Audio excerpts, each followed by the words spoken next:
He does end it with a floater. I don't know that the little hop helped Becker in that last wave. I think it shot him down the line a little too far.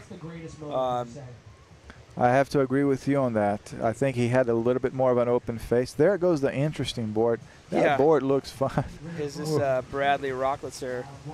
Just cruising. Goes for a little floater. Oh, that is not how you want to end a ride, folks. No. The rail to the buttocks is not.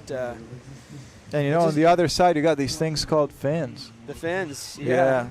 You don't want to get finned during your heat, but yeah, I mean, that's, you know what, for Surf Tech, we love obviously putting on events. We do a lot of them, and part of the fun thing about it is just getting the whole tribe together and watching what everyone's riding, is to see Matt Becker just sit on the lip there and wait for that little free fall. Yeah, it's kind of neat to see the different boards. And see how they work, too. Like, you're looking at Matt Becker riding, you said, what was it? It's an 8.0. Is an 8.0 and getting a lot of speed with a pulled-in nose. And a lot of times you have to compromise. If you go too narrow, too pulled in, you might not get the glide that you get with a bigger board, but you get the more radical turns. So trying to hit that sweet spot where you have speed and maneuverability is always difficult, but the best in the world can always pull it off. In the most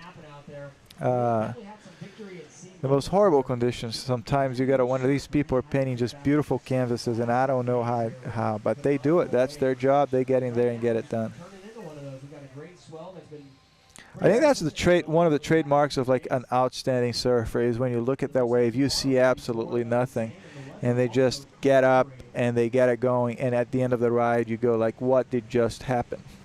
Yeah. And a few guys can do that. Man. Not a lot of guys, but a few guys can do that, and that's truly the mark of a great surfer. Sometimes you're looking at the lineup, you don't even see a wave, and you see these guys, they start paddling, you're like, what are they seeing? And then lo and behold, it becomes one of the waves of the day, and you go like, and you take your hats off and you go like, yes, that's why you have the name you have, because not everyone can pull it off. And it's, I mean, to be honest with you, it can be frustrating. You know, you're out there, you're waiting around for as long as anybody else, and you see those guys that are just wave magnets, and the waves just seem to want them to surf them. Yeah, I know, and I can tell, like, from experience, one of the things that I think I'm somewhat competent surfing, but I remember one of my first times, there we go, we got Black riding, maybe a tail slide in the pocket, he does not recover. But one of the experiences I remember for sure was going out at lower trestles in there down in San Diego, San Clemente area, where they have a lot of the World Championship Tour contests, and those guys are amazing. You're going to be sitting around, you're not going to see anything, all of a sudden they start paddling. Yeah. And sometimes you take off and you don't know what happened. There's a guy behind you, and they just show up, they come down flying, and it's just it becomes intuitive to them. I don't think they even see it. I think the body just registers something that's happening out there, and they start paddling, and lo and behold, there is a wave. Yeah. Yeah, and we see that. There's a lot of guys here in Santa Cruz that just have that relationship with the lane. And, I mean, you know, the greatest, I mean, I don't know if all of us have been in the water where we see some guy and we're just like, what the heck is he on? As we see Tommy Loy parking it on the nose. He likes to get started with that nose ride. There you go. He's going to try to go for a floater to keep the speed. Goes off the top. The wave holds really well, so he still has a lot of room for maneuver here. And I think he's going to have a great reform on the inside. There we go. He's trying to work this low section on the nose. That is an impressive nose ride on a small board. So we're on Matt Becker yes, that was a nice turn off the lip.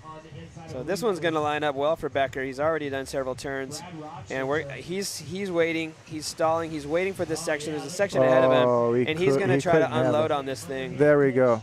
He couldn't ask for a better section, and there it is. Wrap around. Oh, look at this section here. Oh, look at the setup we got. We got two screens nice here. Nice turn in the hook by Becker. Oh, my. And so he's still going to go. He's waiting for that inside and see if he can get that big floater on the inside. This wave may just run all the way through to Cowles, and we might not see Becker for the rest of the day. Amazing production work here by our own Eric Cox. So we got a split screen and both riders up and riding. So shout outs to Eric Cox. On the outside we have Pink, and on the backhand that looks like Brian Gilbert. So we're in the last heat of the day, and that's Brian Gilbert in pink.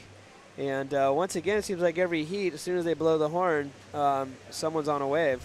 And I guess that would just tell you guys a little bit about what's happening at the lane. It is just going non-stop here today. I don't think there's been a lull since we've turned the computers on.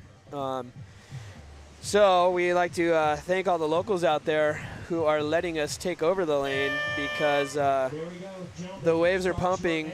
It's a Saturday, and they're not surfing here right now. So really appreciate those guys letting us come out here and put this event on.